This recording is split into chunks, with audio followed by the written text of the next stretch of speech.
What is going on, everyone? My name is Victoria. Hello, my name is Ian, and you're watching RadioActive.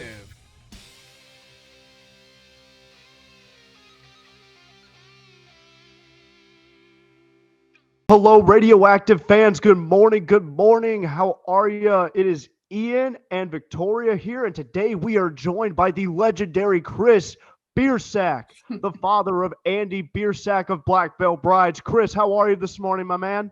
Oh, I'm great, and I don't know about legendary, but I appreciate that. Is the nicest introduction I've ever received, so thank you. Legendary, huh? Okay. 100%. Absolutely legendary.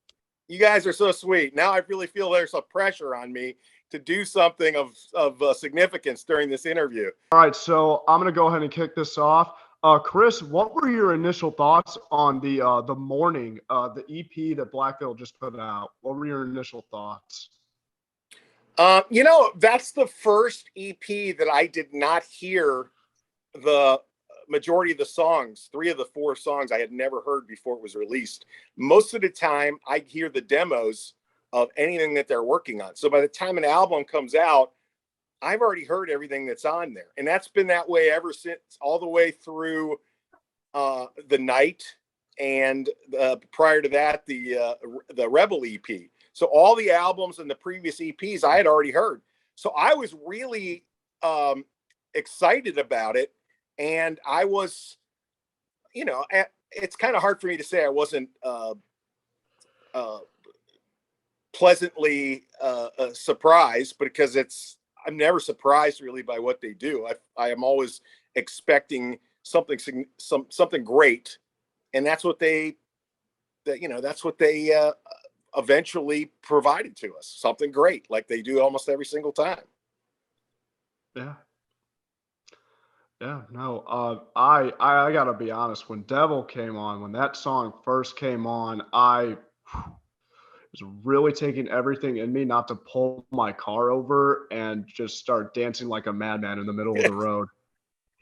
Yeah, it's what the good thing about songs like that is it really showcases how awesome a drummer CC is. Yeah. I mean, one of the things that you don't really pay attention to when you have a drummer that great is how other drummers in other bands that you see aren't that good, as good as he is. You know what I'm saying? So you kind of take it for granted.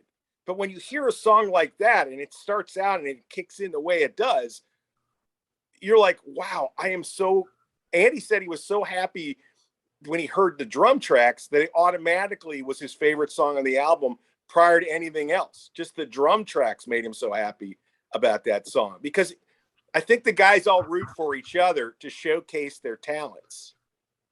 And obviously they've got the 2 best, I'm biased, but the 2 best guitarists in the scene, as far as I'm concerned. I don't know other band. I don't know any other band in the scene that has a 1-2 punch like Black Veil Brides does. And I would, if there was a way to monetarily bet on that, and there was a contest, like if, for example, if they were to throw 2 guitarists out there against Jake and Jinx to do like solos in the middle of some, something like that, I would put my money on them. Oh, I'd put my money on Jake and Jinx any day of the week. I always thought this in my mind, but they're like Batman and Robin. They're the dynamic duo. Like anytime they go back to back on stage, you already know shit's gonna go crazy. Mm-hmm. Yeah, and it's funny that you mentioned that, because I was at the show, and I actually tweeted about this, but I was at the show in Cincinnati, and then I was at the show in Columbus. And what I noticed where I was sitting, I was in the balcony, like in the first row of the balcony both times. So I'm sitting around all of the people that have a lot of money. Of course, we don't pay for that, which is great, but we always get our seats for free. But the people that have a lot of money that are up there, like musicians, big, like really into it. When Black Veil takes the stage and those guys start to solo and do their stuff, dudes who are like musicians and like rock and roll aficionados who are really into it, their jaws just drop. Their mouths are open and they're looking at each other like, holy shit, because the guitar in this generation of rock, the modern generation of rock, isn't as showcased like it was when I was growing up. when I was growing up, every band had a rock god or a guitar god. Eddie Van Halen, Joe Perry from Ace Frehley. I mean, I could go down the line. There were so many guys, Jimmy Page, so many guys from all these bands who were on par or equal to the front man. You know, everybody knew who those guys were. Everybody knew who Keith Richards was, even though he had Mick Jagger as the front man. It was always that way. There was always a lead guitarist that everybody was like, wow, it was like a dynamic duo, like you said, except it was a front man and a guitarist.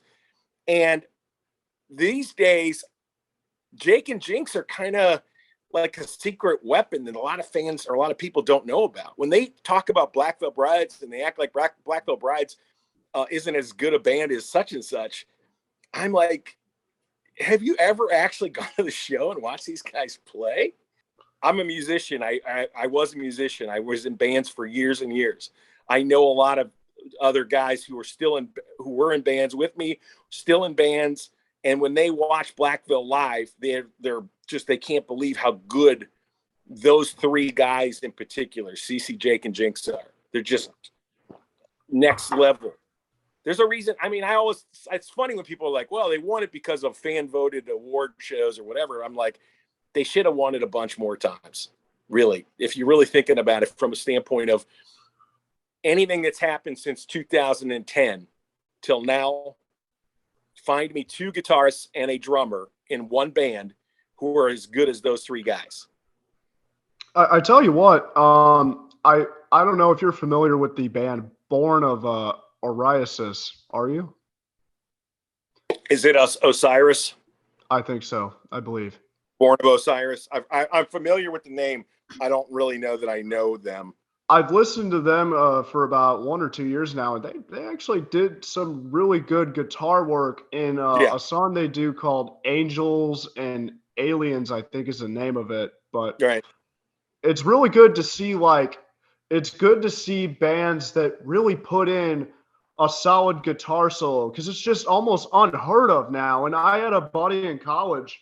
I went to a Black Veil show in 2018, and that's when I had my little moment with Andy on stage where he noticed me and he was like, hey, I've been watching you all night. You look like you're having a blast, man. And I kind of freaked out. I felt like a fangirl. I was like, he just saw me. And my buddy's brother was in the audience, and we were talking about it after it happened. And he looked at me and he said, yeah, most of the people kind of left after Asking Alexandria got done with their set, and I was just watching Black Veil Brides, and I thought to myself, the first thing that popped into my head was, they're going to bring back guitar solos. And I'm like, yes, thank you for saying that. Thank you. Yeah, that, again, people like to say that. If you've been to enough shows, you know that that's bullshit. Everybody always says when they leave that everybody else left with them, but that's bullshit. I've been to hundreds of shows, and I've seen hundreds of fans of bands leave before the headliner played for whatever reason. It was late at night or whatever. I have never seen half of the crowd leave. It's bullshit. Half the crowd doesn't leave. People in between bands go and do their business before the headliner comes on quite often. And then when the headliner starts to play, they all come back. Now, some of them have gone home, just like in anything. If you go to a baseball game, not everybody stays for 9 innings, okay? That doesn't mean that nobody likes the relief pitcher at the end of the game. It just means that sometimes there's other things that people have to do or they would prefer to do, or they only paid to see that one band, and that's completely up to them. It's their money. The bands that are all on the tour all get paid the same. They don't really care.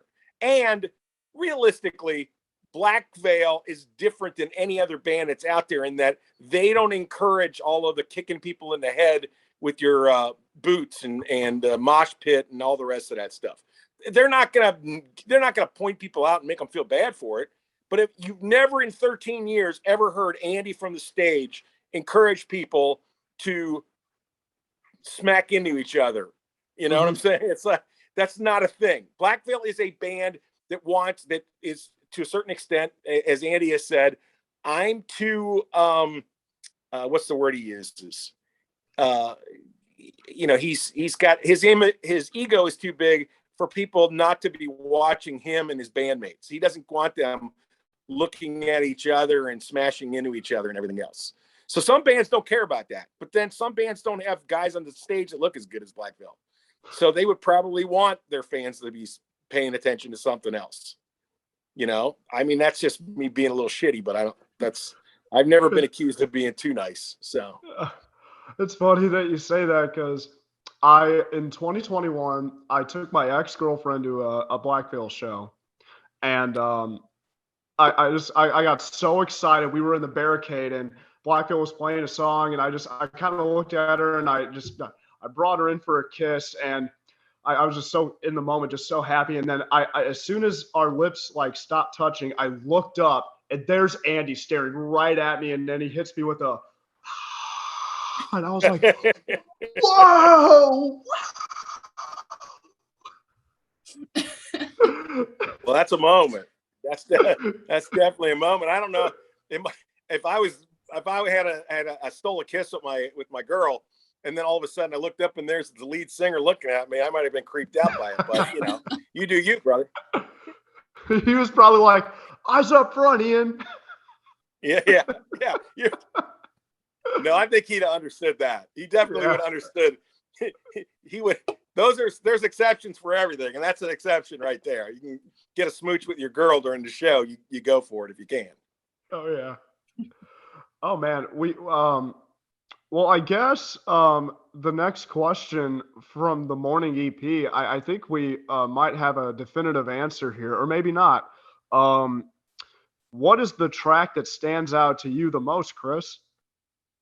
Oh, I think that a lot of people are saying different tracks or whatever, but I think realistically, you have to go with the track that is a galvanizing song for the BVB Army, and that's Savior 2.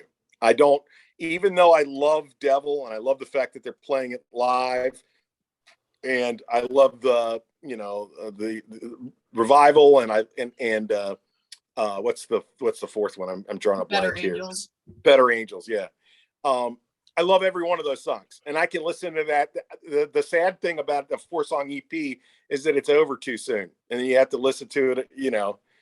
Again, I wish there was more songs to it, but Savior 2 is just a special song, and it's like taking Savior that meant a lot to so many fans, and still does to this day, from their second album, and just making it bigger, grander, and even more inspirational and emotional than that song was. And a lot of people, the first time I heard Savior, and at the very end, it's building up, them talking about the original, and it's building up, and then Andy does those screams that they come out of left field. You're not really expecting screams at the end of that song.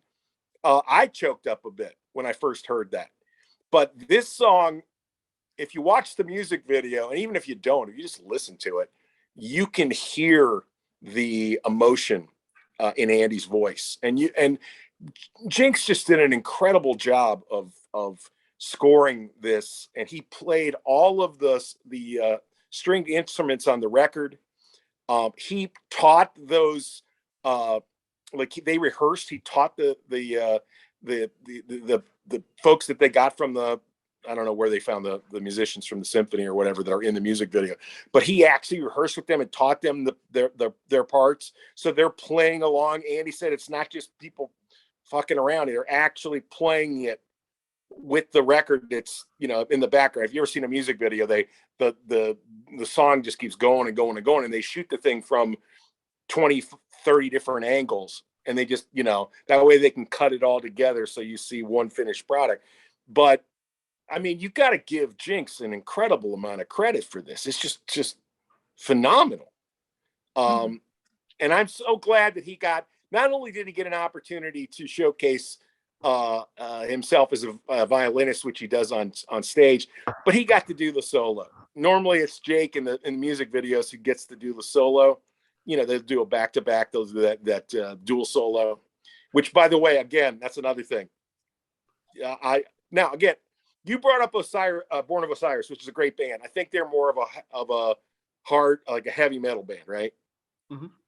I'm not really talking, when I say the best guitarists from the scene, I'm not talking about bands that I don't know. I don't know much about death metal or like the really heavy stuff. I don't listen to that. If it doesn't have a hook and a melody and a big chorus and all the things that I like, I'm probably not going to spend a lot of time on it, because I listen to music a lot when I'm doing other things. And to me, I don't listen to music for the purpose of, I'm too old to be worried about how badass this sound makes me look. You know, I don't drive around in my car with my windows rolled down so everybody can hear how badass or tough my music is, like a lot of teenagers do. I did, but back in the day when I was doing that, Twisted Sister was heavy. You know, nowadays everybody called Twisted Sister pop. You know, Black Veil's way heavier than Twisted Sister ever was. Black Veil's way heavier than Kiss, you know. Mhm. But when I was growing up, Alice Cooper, Kiss, Aerosmith, they were all considered hard rock. I didn't even think the term heavy metal actually existed until sometime in the 80s. But Twisted Sister was considered heavy metal, and now people would be like, oh, that's a pop band. That's not the case. So when I say the two best guitarists in the scene, I'm talking about the Warped Tour scene. I'm talking about the bands that you might have seen if you would have gone to the When We Were Young festival. Okay. Mhm. I'm talking about their peers from Bring Me the Horizon, their peers from the Motionless in White, Ice Nine Kills, Asking Alexandria, Falling in Reverse, all great bands with very unique sounds, and all of them have charismatic frontmen that everybody knows by first name for the most part. Okay.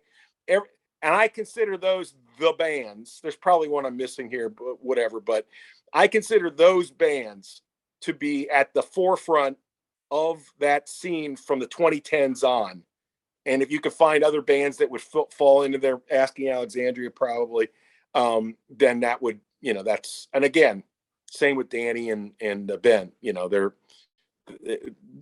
but I don't think that Asking's guitarists, their two guitarists, are as good as Black Veil's. That's a personal opinion, and obviously I'm biased, so take it for what it's worth. I think Ben is a tremendously talented guy, and I think Danny's easily maybe one of the best voices in the entire scene. Probably not. Maybe he probably does have the best voice in the entire scene. I'm going to say this. Last night, I'm at my mom and dad's, and Chris, you're familiar with the St. Louis area. Yeah. Somewhat. So I live in Shrewsbury. Right. My parents reside in a small town called Oakville, which is in the kind of the South County area. Yeah, I And know it. I went over to my buddy Michael's. Michael is a childhood friend of mine, and before I got into the scene of music that would forever change my life, Mhm. you know, growing up until freshman year of high school, I didn't listen to any of that stuff. I listened to growing up with this group of guys. I listened to rap, a lot of rap. Yeah, that And you makes know what? sense. I That makes still sense. do a little That bit. is your age group. That's your demographic. So I completely understand that. I didn't really. I don't really listen to much rap now because I mean it. Look, it sounds good. I enjoy it. Don't get me wrong. However, it just doesn't I do hate it for rap. me. You don't like rap? No, I hate it. I do too. Not that I don't like it. I hate it. Okay. Yep. To me, it's total bullshit. I've hated it from the time that it came out. I thought it was a freaking joke. I couldn't believe that it was actually getting any traction because I was a singer. When you're a vocalist and a singer, and there's a genre of music that doesn't sing, and it's literally not even making the music, they're just taking samples from other places and then talking, you think how could this continue? I was wrong. I was completely wrong. I have to admit it. It bothers me that I have to admit it, but it took over. I don't know how. I'm not really sure. All I can say is every time I meet somebody who says that their kids listen to rock and roll or they listen to Black Veil or whatever, I'm always like, thank you.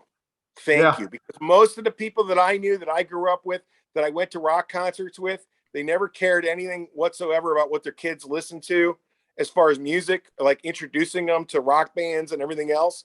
And they just let their kids do whatever. And their kids wound up loving hip hop and loving hip hop culture. And there's nothing wrong with that, but it was weird to me because there's nothing specific in hip hop culture that's really particular to the people, the families or the kids that I know of, that of the people that I grew up with, their kids. There's nothing about that. It's co-opted culture, as opposed to, I'll use a emo. Emo kind of came out of the suburbs, if you will. You know what I'm saying? It kind of came out of the kids in the schools and everything else and all the rest of that. And so even though I never considered Black Veil to be an emo band, I got my chem as that kind of a band that would really resonate and hit with particularly white kids in the suburbs. It just made sense to me as a guy who understood rock and roll. And so there were certain things that happened that I, as a musician or somebody who had been a musician, got right away. And I never understood kids from, I mean, you guys don't know these cities in Cincinnati, but certain areas of, Andy would go to hockey practice and all these kids would be listening to rap and they'd be talking about, back in the day, killing the police or doing this or that, or how much bling they had, and then just misogynistic lyrics about what they were going to do to women and everything else. And I would be like, how do these like 13 and 14-year-old boys talking about this stuff? And their parents are like, yeah, I'm fine with it. I'm like, how is that even relatable in any way, shape, or form to your life? And don't you want to at least let your kids listen to, or kind of push them in the direction? It'd be one thing if a person wasn't interested in music. If you're not interested in music and you didn't go to rock shows, but I knew all these parents who used to go to Black Sabbath, who used to go to see Poison or Def Leppard or all these different bands. I'd go to shows with them, and then they'd be like, "Oh yeah, my kid's listening to 2 Chainz or whatever," and I'd be like, "How is that relatable to them? How is Lil Wayne talking about pussy relatable to your daughter who's listening to this song? Like what?" Yeah, I see. Here's the thing. The reason why I kind of agree with you. I don't dislike rap. All the power to them. However, it really bothers me that Super Bowl halftime shows is a prime example for me personally. I don't really watch a whole lot of football. I'm more of a baseball guy, and then Blues hockey. Gotta support the team. Which, by the way, Victoria, we just kicked your ass the other night. I mean, granted, the Blues are doing just, we're doing bad this year, so don't feel too bad. But anyway, excuse me. It bothers me that the Super Bowl halftime shows are predominantly rap or hip hop. You hardly ever get rock and roll anymore. And Andy hold on one sec. Let me see.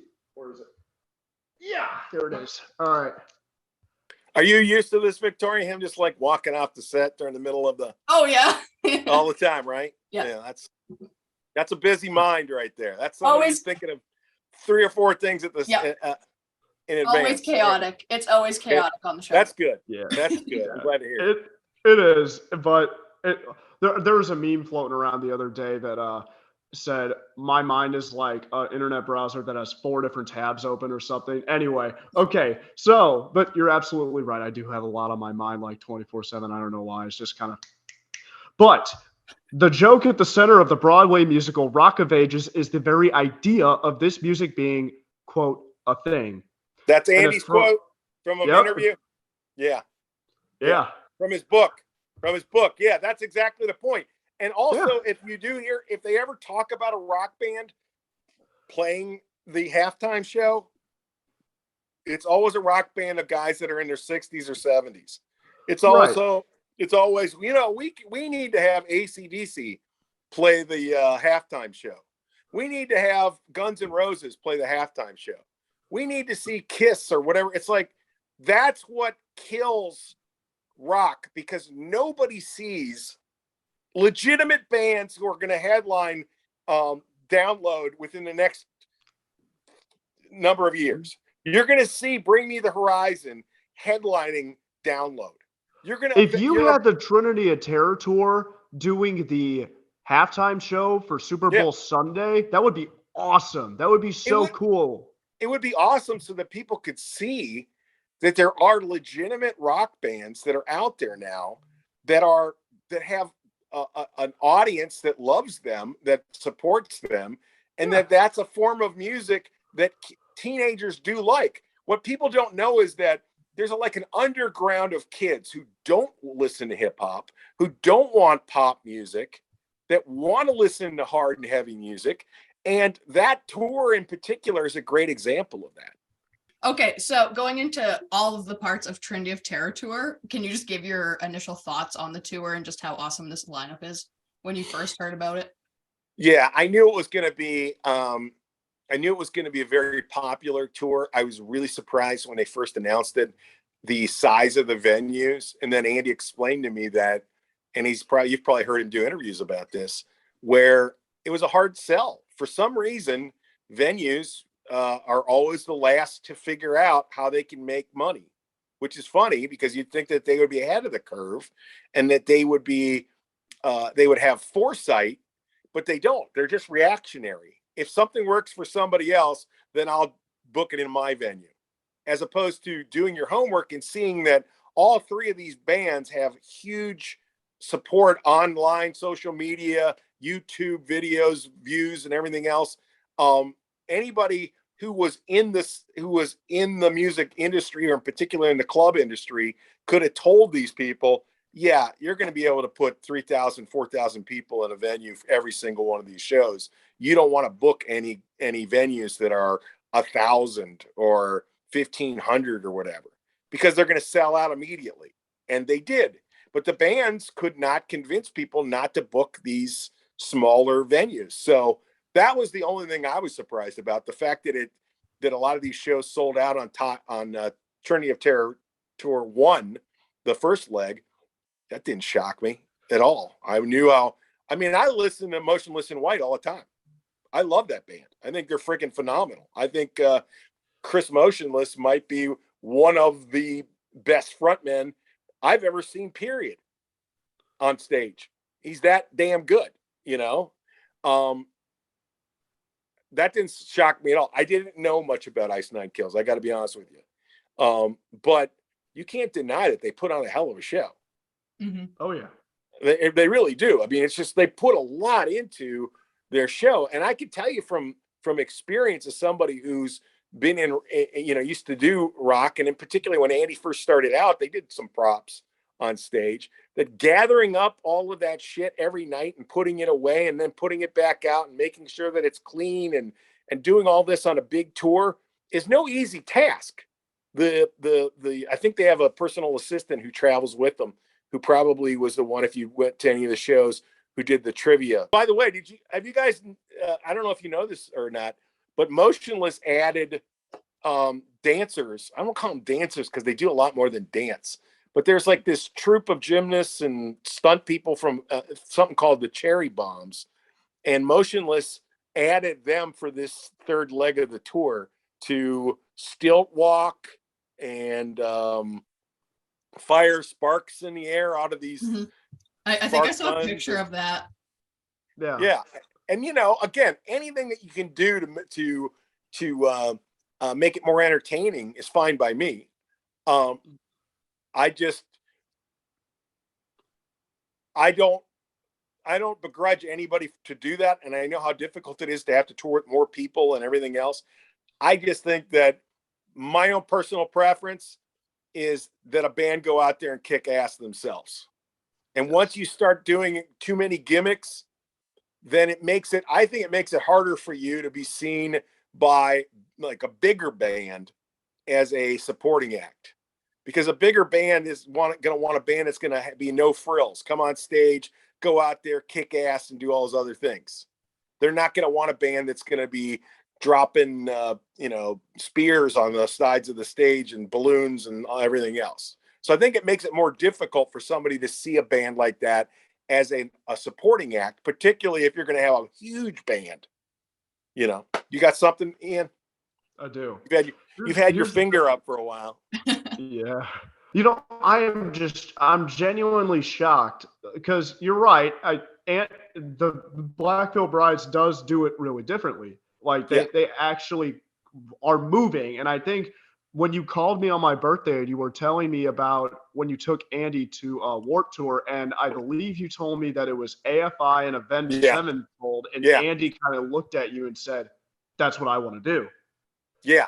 AFI was probably the most transformative band for Andy to see as a teenager live, because up to that point, he had always seen what we call shed bands, which are the gargantuan bands that have a lot of shit blowing up around them. They don't move much on stage, but they're rich because they grew up or they came up in the 70s and the 80s when you made millions of dollars and you had mansions, and one band could have one record that hit big, and the entire band went out and bought a mansion in a Maserati. Right. Nowadays, as many people or more people know bands like Motionless and Black Veil and Ice Night Kills and Bring Me the Horizon and Falling in Reverse and on and on and on. But those bands will never see the riches that the 70s and 80s bands saw, because nobody buys records. Everybody streams their stuff. And when you bought records, record companies would give you a shit ton of money to make the next record. But now everybody's, you get 1 million plays. I don't even know how much that is. 1 million plays of a song. I don't know how much that even is monetarily for any one individual band member who wrote the song. But it's certainly not enough to buy a mansion, ever. Right. Mm-hmm. Right. Just a different day and age. That's why bands have to go out and tour. That's why bands have to do the sell a lot of merchandise. That's why bands have to do other things. Cameos. Cameos is a good thing. Yeah, that's a way to make money. I'll give you a little plug here. Not a bad idea to go out and purchase the audiobook for Edgar Allan Poe, with Andy reading the entire Edgar Allan Poe thing. If I might be so bold as to say, that's a good way to help support Andy. Oh yeah.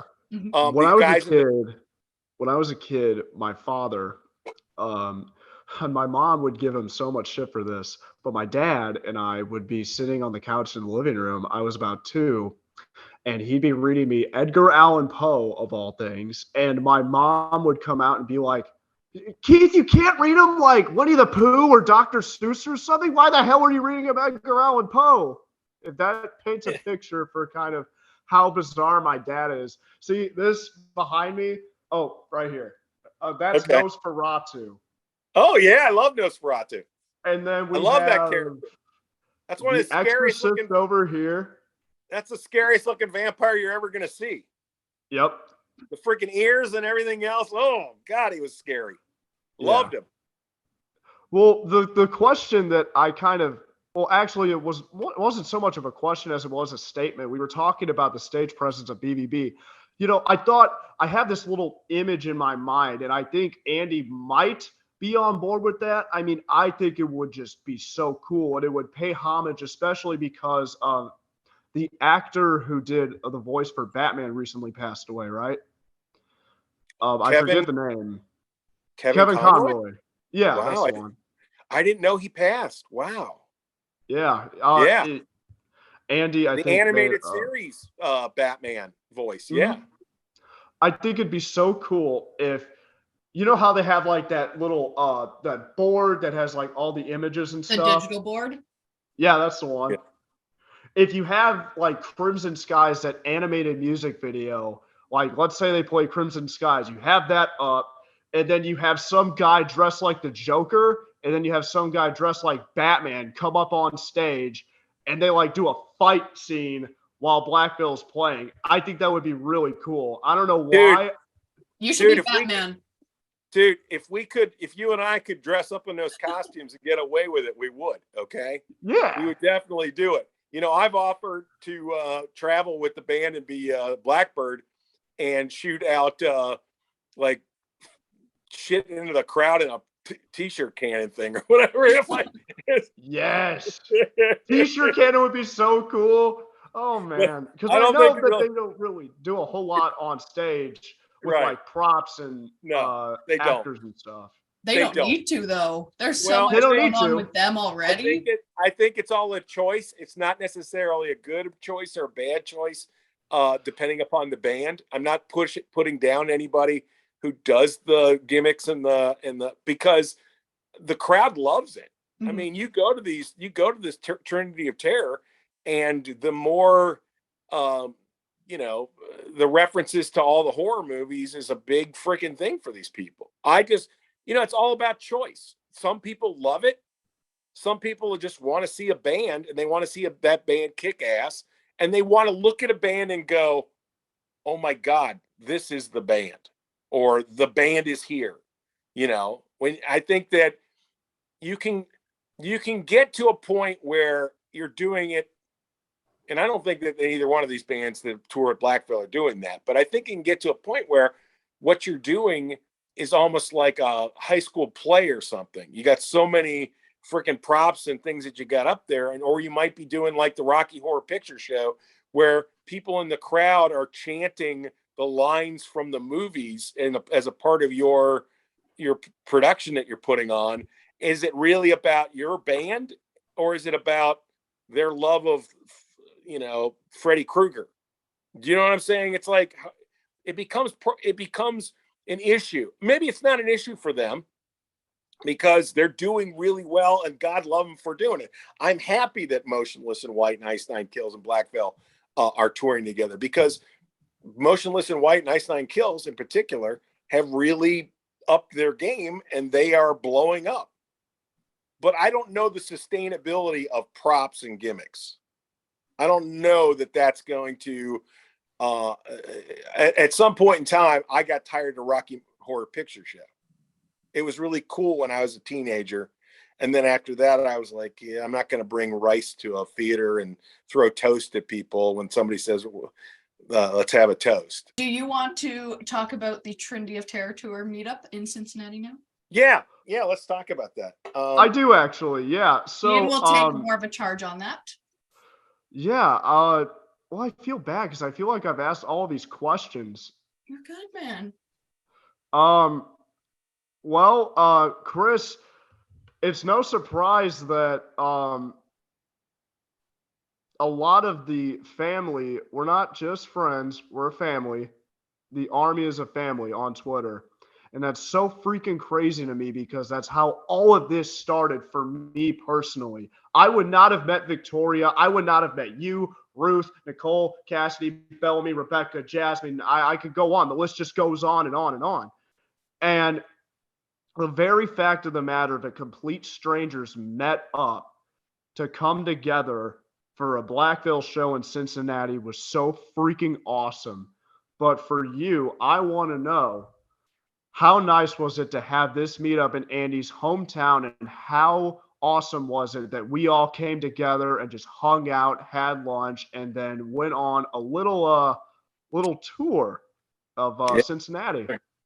Not a lot of people know that. I'm glad that you brought that up. Not a lot of people know that, in addition to the lunch that we had at the Hofbrauhaus, that 3 cars, I believe, including the car, was there 2 more? I'm saying my car plus, I think there was 2 other cars, weren't there? Was it just one other car? It was just us driving. You were behind the wheel. I was behind the wheel. And, that's right. Because one person dropped their car off. That's right. Right. And got it. And that's right. Okay. So that was a lot of fun. But to start off with, it was very humbling, and made me really happy that you and so many other fans that live in other parts of the country were willing to come to Cincinnati to try to make the Andy's Homecoming show at a venue that they had never played before, extra special. So that meant a lot to Amy and I. We were really thrilled that people cared so much that they were willing to travel from long distances, to kind of celebrate or be a part of something that means a lot to him and it means a lot to Amy and I. That to start with was amazing. I was in the venue when you guys were doing the question and answer thing, and you didn't know that I was behind you because I was with the band and I was hanging out with the guy who runs the merch. We were looking over the merch from the tour at that point in time. So I saw you guys, but I did not say anything because I wanted this to have it be natural for you. I didn't want it, anything else. And so what I did was I waited until you guys had your picture taken. But instead of taking a picture of you with the band like the photographer was doing, I just took a picture of you guys, and then I texted it to Ruth, and I think I texted it to Nicole, but I know I texted it to a couple of people. And then then I was standing over there waiting for them to look at their phones, and then they were looking at their phones like, he's in here? Yeah, Where the I hell was is he? the first one to see you. I was the first one to see you. We were Yeah. talking over in the corner, and then I look over and I see you walking, and I'm like, holy shit, it's Yeah. Chris. And I jumped up like a dog and just took off running towards you. I was scared I was going to knock you over. I'm really glad I did. It was such a wonderful and genuine way to meet.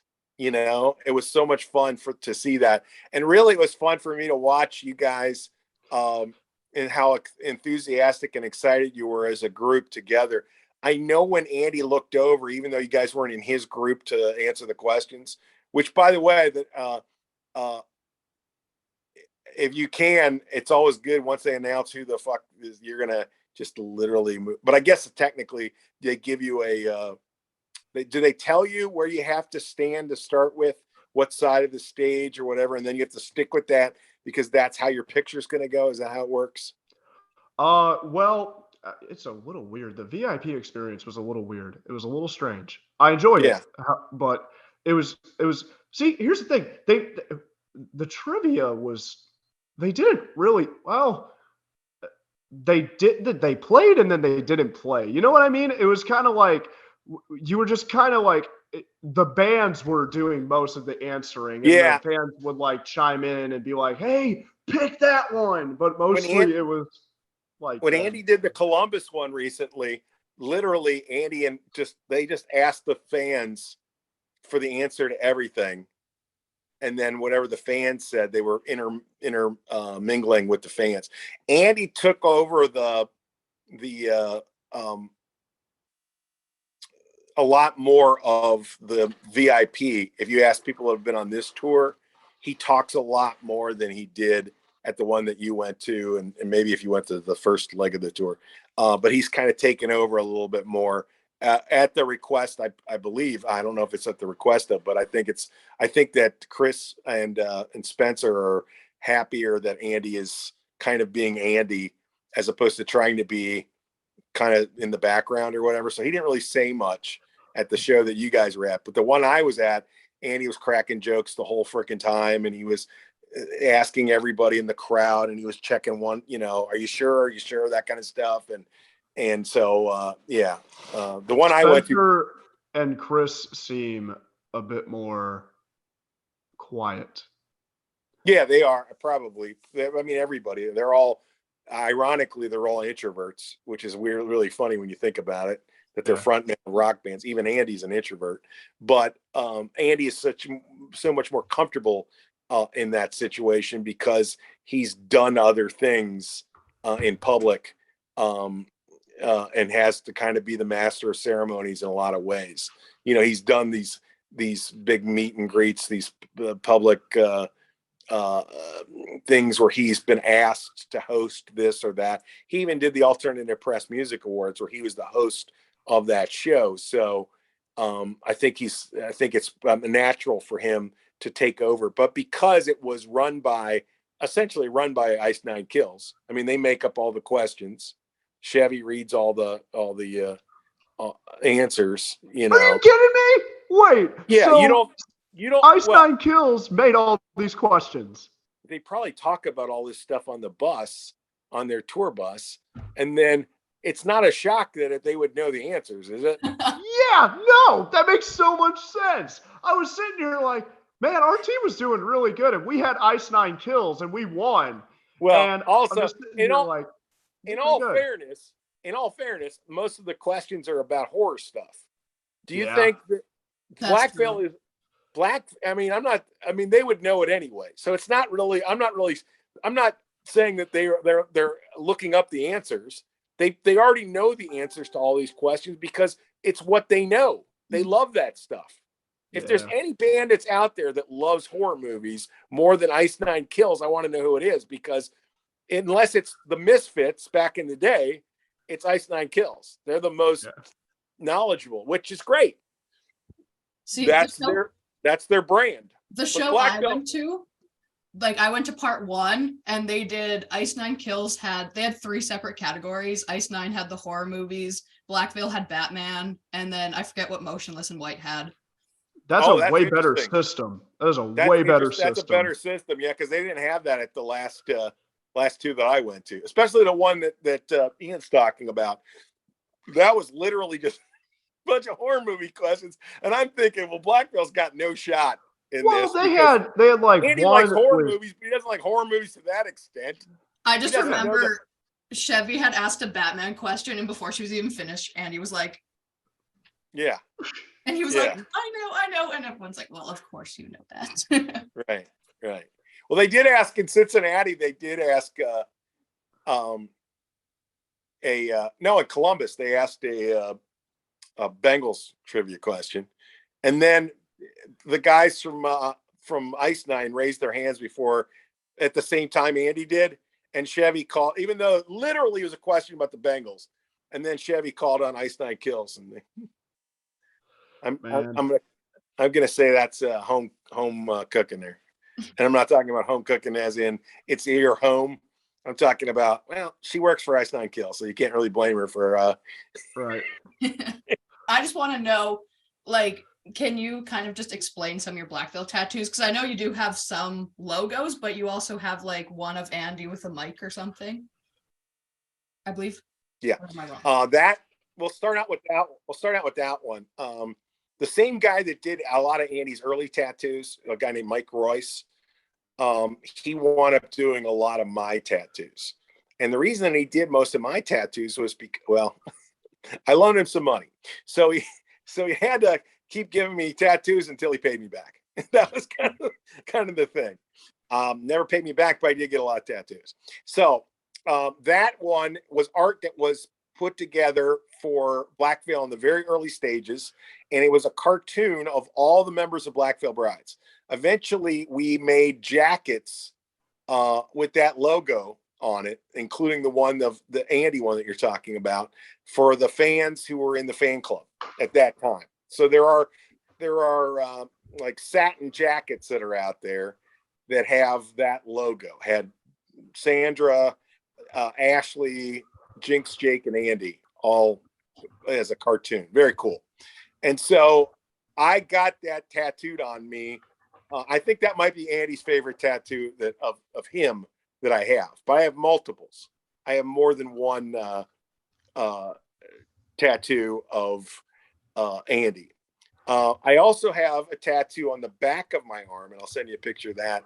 That is a stage prop. Remember I told you they did have some stage props in the early days. Mm-hmm. It's a stage prop of these little demon babies, these little zombie babies that we bought to put on the stage next to the double kick drums for Cece, and we put Black Veil makeup on them. One of them had Andy's makeup. I believe the other one had Ashley's makeup at the time. So anyway, that tattoo that I've got has Andy's makeup and it's in a zombie. It's kind of like ugly greenish and yellow thing, which I don't know why our tattoo artist made it that. I don't think the actual but it looks just like those dolls that we used to have on the stage, which was that's like a very weird thing that Amy hates. She's like, that's my ugliest tattoo, but it has a special meaning because it was something that was literally kind of a personal thing that we put on the stage in the early days of the band that they had up there that meant something. So I've got the logo, obviously. I've got the Morning Star in the multiple places. I've got a tattoo of the cartoon version of Legend. Was that his name? I can't even remember. You know, in the self-titled album, the monster that's. Oh yeah. I can't remember if that was what they called him or whatever, but he had the horns and all the rest of it. I've got him in that baseball uniform that they did for Warped Tour in 2015. They have Andy made Mr. Red in, but he put the I want to say Legend. I'm not really sure if it's Legacy or whatever. I'm screwing this up right now. I can't remember his name, but anyway, the character with the horns on his head and everything else that you see, Andy put that on top of like a baseball guy's body, Mr. Redlegs, if you ever see, and then he put a guitar over his shoulder instead of a baseball bat. So I have that tattoo, and I'll send that to you. I'm trying to think of other ones that I've had over the years. Obviously, I have some stuff that's related to American Satan. I've got the flag that the people have at the show at the end of the movie. You know, the crazy. I have that flag, that American Satan flag. I have, and I have some anti-black stuff too. But for the most part, I probably have about somewhere between. I've never really counted it up, to be honest with you, but I think probably about 15 to 20 different Black Veil Brides tattoos. Most of them are on my left arm. That's where the vast majority of them are. And then my right arm is like a lot of, I'm sorry, wrong. Right arm is where all my Black Veil Brides stuff. You know, when you look at pictures, you get confused about where things are because it's the opposite image coming at you. Yeah. So in my mind, I'm always like, so my right arm is all Black Veil and my left arm is Batman related stuff and some other things. Mm-hmm. Ian, do you have any Black Veil tattoos? No, but however, my mic's still working here, right? Yes. Okay, good. However, I do want to eventually. I have a cross with some angel wings here, and there is a story that I really like telling because it pertains to Savior, which is from Set the World on Fire. Mm-hmm. My grandmother on my mother's side of the family was someone that truly inspired me to be the best person that I could be and to be kind and sweet and show unconditional love. And when she passed away, we were at the funeral and then we drove to the cemetery where she would be buried. And before she was put into the ground, I believe it was a pastor, I can't recall specifically, but he asked if anyone had anything to say, and some people stood up and said some things, and then I took the stage. I went over to the front, and I was like, hey, listen, don't ask me why, but this song just kind of popped into my head, and I want to share the very beginning of it with you all because it makes me think of my grandmother. And I put on Savior, and I let the guitar solo just kind of go on. And then when the chorus started with Andy starting to sing, I hit pause and I looked at everybody and I'm like, we are going to carry out her legacy. She will not be forgotten. And what I want to do with the rest of the tattoo here is I want to get her name up top, the year that she was born, the year that she died on either side of the cross. And then I'm thinking about getting lyrics done from Savior somewhere in the mix, or maybe just having it on my left shoulder right here. That's what I plan on doing. My parents were always very against getting tattoos. They were always just kind of smited the idea of me, not even necessarily a black veil tattoo, just any at all. Right. Just Right. tattoos, being like, Ian, don't you dare go get a tattoo as long as you live under this roof. You hear me, young man? Well, I get it. I don't think my parents were real thrilled when I got my first tattoo. I think my mom was like crying when I was 18 years old and I got an eagle or something on my arm. I think she was upset about that. So I get it. It's a different generation now. More of us are used to having tattoos. You know, Victoria, you have some tattoos, right? Yeah, I got a guitar tattoo, and then my second one is a Black Veil Brides one. Yeah, I love that. I've It seen says- that Black Veil Brides tattoo. It says one. "Hold on to hope," and it has Lonnie's signature, and it's in Lonnie's handwriting. Yeah, that's awesome. I love that tattoo. I've seen a picture of it. Thank So, you know, I mean, again, I there are so many different ways you can support this band. Getting a tattoo is one of them, but that's not the only way. There's so many other ways that people can show their support for Black Veil. I don't advocate that anybody does anything that they don't want to do just so they can prove a point. When I say getting a Black Veil tattoo is like the ultimate statement that a fan can make, the only thing I'm pointing out is that you paid for it, number one, that you're willing to suffer some pain for a period of time. You're going to probably bleed a bit for a while. Your skin's going to be raised. It's not the most pleasant experience in the world. I'm not going to say that there isn't an uncomfortability to it that comes with getting a tattoo. Now, it's not the worst pain I've ever experienced, but it's not, you know, somebody's not rubbing a silk sheet up against your face or whatever, or, you know, a satin blanket. They're, you know, it's relatively annoying pain, if you will. Nothing. Sometimes it's depending upon where you get the tattoo on your body. There's a difference. You know, if it's a meatier part of your body, you don't feel it nearly as much. You get a tattoo on your back, you hardly even notice it. If you get a tattoo on an area that's close to your chest, it can be incredibly painful because there's a fleshy area and that you feel that. So I know people that have had they've just gotten used to it. They've gotten so many tattoos. I've never got to that point where I'm used to it. But if you get the tattoo, that's fantastic. If you don't decide to get a tattoo, that doesn't make you anything less of a fan. Because I know you're a fucking great fan.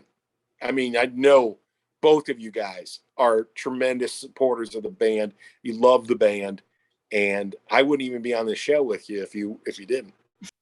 So these are things that kind of involve you and Amy and Andy. Did you and Amy plan on having more children, or did you want an only child? I don't think to be honest with you, I don't think we planned one way or another. I think a lot of ways it was just obviously we wanted the baby and we had Andy. And I think at the time that we had Andy, we weren't older and we were just trying to be pragmatic about what we could do in our lives to have a very, to have the kind of lifestyle and to do what we wanted to be able to do. And having one kid allowed us to do all kinds of things with Andy that we probably couldn't have done if we had, you know, several children. So I think that's pretty much what it boiled down to. I mean, obviously we had pets. Those are your fur babies and everything else. So we've always had that. And we love that. And we love kids. I mean, I love all of my nephews and nieces' kids and everything else. So it's not like we don't, I don't think we just made a conscientious choice about it. It's the way it turned out. I joke about it and say we got it right the first time. And so that was it. And so that's what I say to other people that, you know, it's like a snarky comment when people are saying, well, why didn't you have more kids? I'll always say, I think we got it right the first time, but that's not really the answer. The answer is that we didn't, it was not a conscious decision. It just turned out that way. Another question that I am dying to know is, in another life, what do you think Andy would have done? Because for me, I think the build that he has now, he could have easily done the MLB. Like I could see him. He's a really skinny and tall guy, pitcher or like second or third base for sure. I could see that. I could see him doing like a music teacher or an English teacher too. Or maybe a band director, or maybe Jinx more so the band director. I think he'd be a good band director. But what do you think? What do you and Amy think Andy would have done if he wasn't a part of Blackville? I think he would have probably pursued acting instead of music. If he wouldn't have been a musician, if he wouldn't have get bitten by the being in a rock band, I think that he would have seriously pursued acting at the school that he went to. That's what they assumed that he was going to do as a career. And I think a lot of people were shocked by the fact that he turned that down when he had that opportunity. Yeah, it's in the book. Yeah. I just finished the chapter.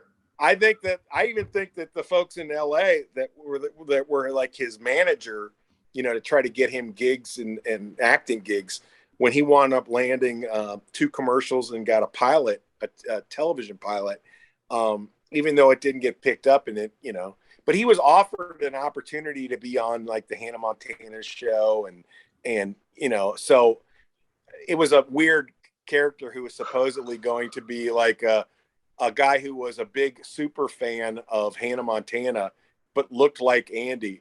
And Andy, even at that age said, nobody that looks like me is a fan of Hannah Montana.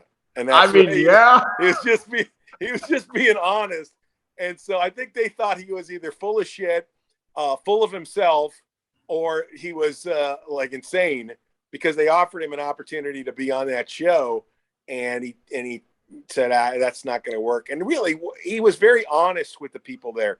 He said, I want to be in a rock band. This is something I'm doing because I'm too young to be, the front man of a rock band. And I'm sure at the time they thought, well, this is a bird in the hand. If you turn this down, you may never get an opportunity to do anything in show business. And he believed in himself, and he didn't really care about a short-term answer to something. He knew what the long-term goal was, and the long-term goal was that he wanted to be, front of band.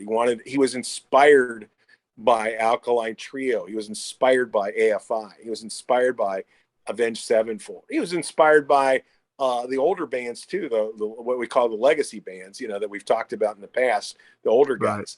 But if it weren't for Warped Tour, I don't think Andy would have had the belief that he had when he moved to Los Angeles at the age of 18, short of graduating from high school. He was a high school dropout, and drive to Los Angeles in his freaking Cadillac Eldorado. Yep. And believe that he was going to be able to do it. He believed it. He didn't have any question about it. Maybe he was naive. Maybe we were naive. Maybe we didn't understand how difficult that was actually going to be. But we never had a moment's thought that he wasn't going to make it. We just knew that he wasn't going to let that happen. He was going to do everything he could. We knew he was a smart kid, even though he was a high school dropout. We knew he was a smart kid. And we knew if he applied himself, he could figure out a way, because he had always had. And so that was primarily the thing. But I guess if I was being honest, he was a good athlete, a really good athlete. In all the sports that he played, he was one of the better players on every team that he was on, whether it was baseball, hockey, soccer. He was in a lot of different things. But I don't think realistically he ever thought he was going to be a professional hockey player, even though he was good at it, because he lived in Cincinnati, and he knew that there were kids in Quebec who were goalies. They were going to goalie camps and playing hockey year round with the best teachers and the best instructors. And a lot of those kids were never going to make it to professional hockey. So I don't think he looked at hockey as anything other than something that he could do until he could become, do show business. Whatever that would be. For him, it was being a rock band. Chris, when did Andy start dating? Was it like in high school or? Oh, high school, as in what? When did he start dating girls in general? Yeah, just in general, like when did he start like I think dating? I think he was probably a freshman in, or maybe an eighth grader at the School of Creative Performing Arts, because Mhm. that's like a middle school and it goes into high school. So, and I think that a girl who was at least 3 years older than him, might have been 4 years older than him, named Shannon, was his first girlfriend. And I remember that because, when you're a kid, you don't want your parents to be around. You want to impress upon whatever girl's interested in you that you're suave and cool, which, Andy has now said that never was the case. But we used to have to drive him, and there were times where he did not want us to pull into the driveway. He wanted to just like appear at the house without us being around, which is so weird when you think about it. He would be the first to tell you what kind of a plan was that. But we would have to go to a neighborhood on a street, drop him off so that he could walk up to the house. And then that was in the days before cell phones were really prevalent. And then we'd have to try to guess when it was time to come back, which house we were supposed to hover around that he would come out. So long story short, he was probably eighth grade or ninth grade when he started dating girls. And, it's funny because girls, as a handsome of a kid as he's become, girls really weren't interested in Andy until, and this is a true story, it's in the book, when he started playing music, and he would be in his room playing his guitar and writing, doing songs or writing songs or rehearsing songs that he had learned, cover songs, and we'd be videotaping it. If you looked out the window, there would be girls, and he was only in like eighth grade or seventh grade at the time that he'd start doing this stuff. Then they'd be lined up in our driveway on their bikes or whatever, sitting there listening to him sing and him play. He used to be embarrassed by it, but I always thought it was funny as hell. I'd be like, I think you got something. I think you got something. You might be working with something here that might work out for you, because right now no girls care about you, but they care about you from the window, so. Right. Right. That's the thing too, is I mean, I always got really scared whenever I'd be dating, and then I'd ask her like, "Hey, do you want to come to dinner, meet my parents?" I'd always be scared that my mom would either do this thing that she does where she and it's endearing. She'd bring me in and she'd be like, "My baby boy, my pride and joy." And then my dad would just start talking about some sort of math or history related statistic and be like, "Guys, listen to this neat little formula I learned," or something like that. Well, I mean, you guys have talked to me over the years, Victoria. We've done an interview before, and obviously, Ian, we've talked on the phone many times. I don't think that, and I'm not trying to toot my own horn, but I don't think I'm that dad. You know what I'm saying? I don't. If you're like when Andy was still a baby, I was still singing in bands, and I had done national touring with some of the biggest acts in punk rock history, and had supported those bands. So I think Andy didn't feel necessarily that way. I just think that Andy had so much anxiety and so much social anxiety about what the right thing is to do and say and everything else, that he just felt like he didn't want anybody who might see him in an awkward situation who he also lived with. So I think he just wanted us to be not a part of that. And I get it. Looking back on Yeah. it, who the hell would want mom and dad around? I don't even recall what it was like with my parents or with girls that I dated. I really don't. It's too long in the past. My age, 59. I can't recall that. Right. But Andy, Andy was so focused on becoming what he's become and doing whatever it would take day after day to get his dream closer, that I don't think he ever worried about that stuff. He wasn't as girl crazy as, say, I might have been at that age. You know, if I would have had the level of success that Andy had at a young age, I think I would have probably enjoyed it more, if you know what I mean. I would have had more. I would have been looking for, you know, how, these girls love me and I'm gonna, you know, but he didn't. He still never cared about it, to the point where he's on tour and he's universally become the hottest thing. He's on that magazine covers and everything else. And he goes and finds his soulmate and never dates anybody else for the rest of his life. He didn't care about that stuff. He cared about Juliet because he had a connection with her and he loved her, and that's all he cares about. Real quick, I wanted to chime in. When you guys, when you and Amy first met, Juliet, how did it go? And was Juliet nervous at all about meeting you guys? Was it like kind of awkward? Was it funny? No, we knew that Andy liked her because he was talking about her a lot during War Tour.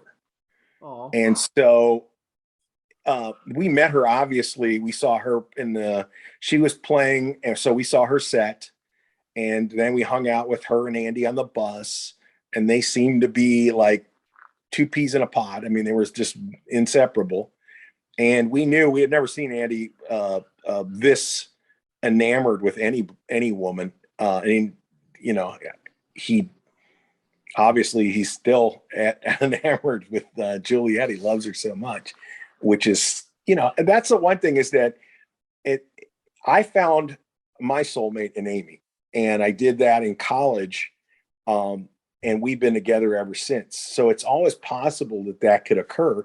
And that's kind of what you hope for with anybody in your family. Is that they find their life partner and that they find somebody who they jibe with. And I think it made perfect sense because they were both so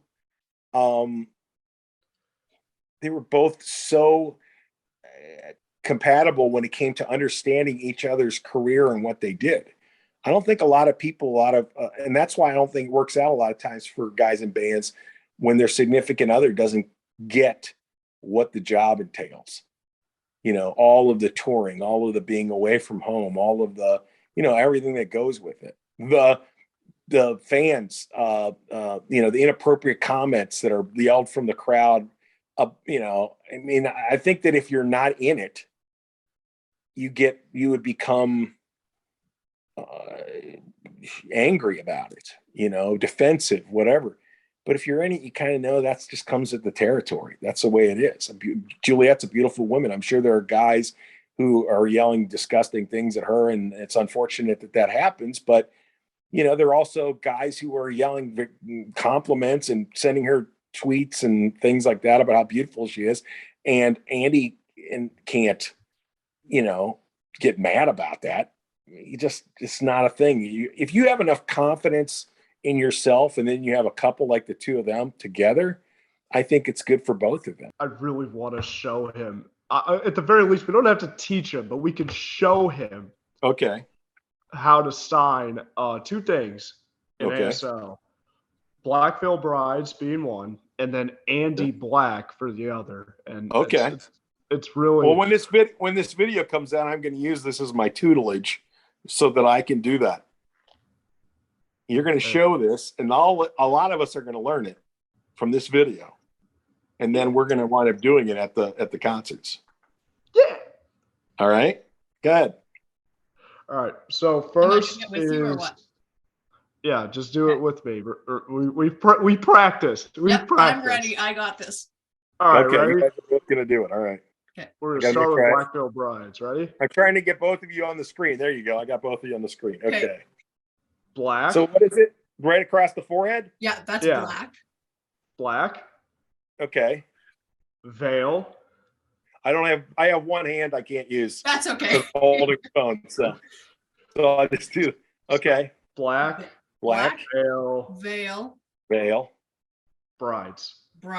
I know you can do that with your phone, together. but two hands coming together. Okay. It's like lobster claws. All right, lobster claws.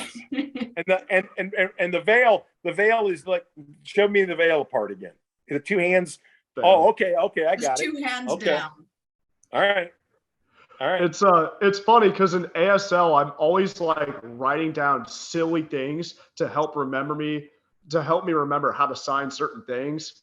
Mostly obscene and completely inappropriate things, mind you, but it's still pretty funny.